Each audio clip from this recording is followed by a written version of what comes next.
Last class we went over different watercolor techniques, and some of you might have walked away from it thinking, I love watercolor, and some of you might have walked away thinking, I don't think that turned out quite right.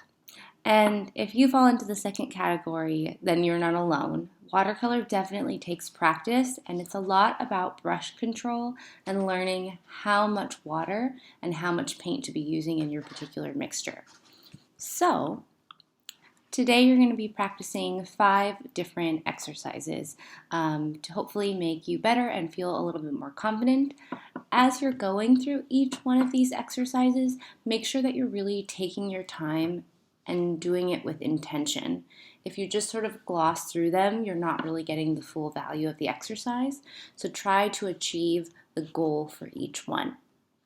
As far as materials go, I've left some papers on the desk, some watercolor papers. Each one of you is going to need 2 sheets of paper, and I've marked the dimensions on the board of how you're going to divide the pages in half. Your watercolor palette, and you're going to need a paper towel and a cup of water. Exercise is bands of color, and it's just what it sounds like.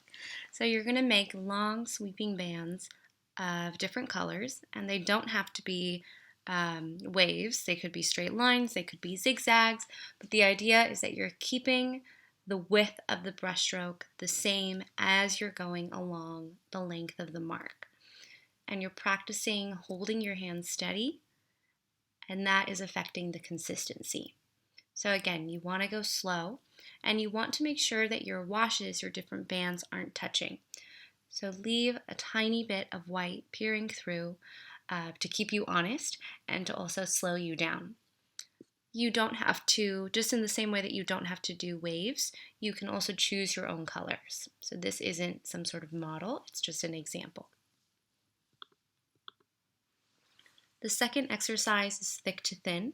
We practiced line weight when we did the watercolor techniques last time we met. And again, the goal here is really just to strengthen your brush skills and mobility with your hand in working with the brush. Using varied line weight it is the spice of life to an artwork. You don't want to use the same light weight all the way around, but you also don't want to be changing brushes every second. So being able to manipulate with thicker pressure for wider marks and thinner pressure for thinner marks is really important.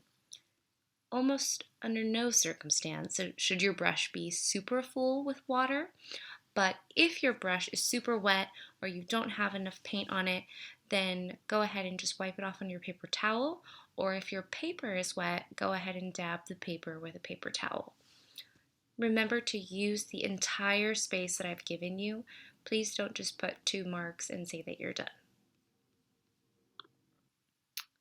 The next one is wet shapes, and we tried this last time we met as well, and it's just about controlling how you do your wet into wet within a particular shape, so it's not just totally bleeding everywhere.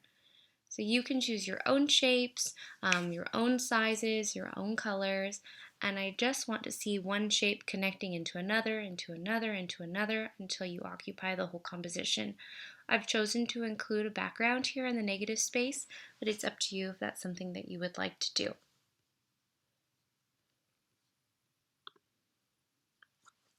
The last one is glazing panels. As I mentioned last class, this is really one of the most important techniques because it adds depth, it's a way to shade, and overall just adds a lot of complexity to an artwork. As you're doing this, observe the color relationships.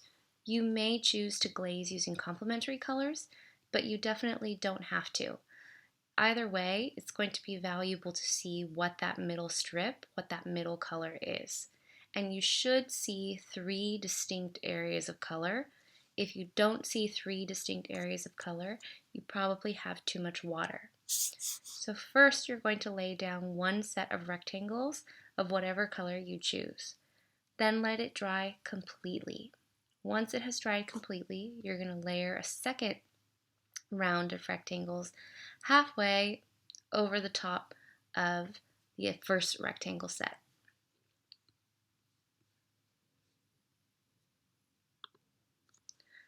Bonus round, if you have time, You are going to complete some value scales.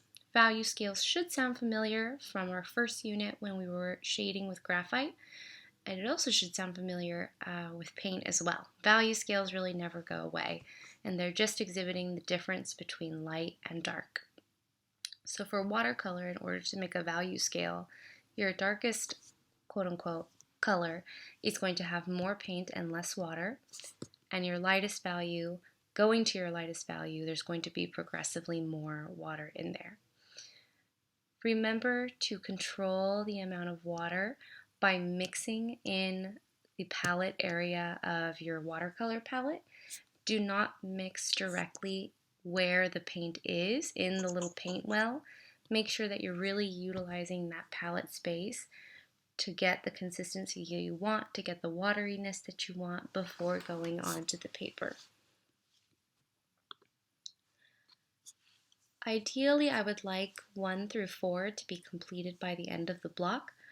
I'm sorry that I can't be there, but I'm feeling sick. If you are able to complete number 5, that's great, but if you don't, then it's not an issue. Even if you only get halfway through glazing rectangles, that is totally fine. This is really more about quality over quantity. If you're not doing these with intention and really with a goal of finding better brush control and learning how much paint to mix into your water, it's really not so valuable. So you want to take your time, and even if you don't get all the way through these, don't worry about it. And the last thing is to not copy my examples. I'm really not interested in seeing my artwork again. I'm interested in seeing your unique interpretations of these exercises.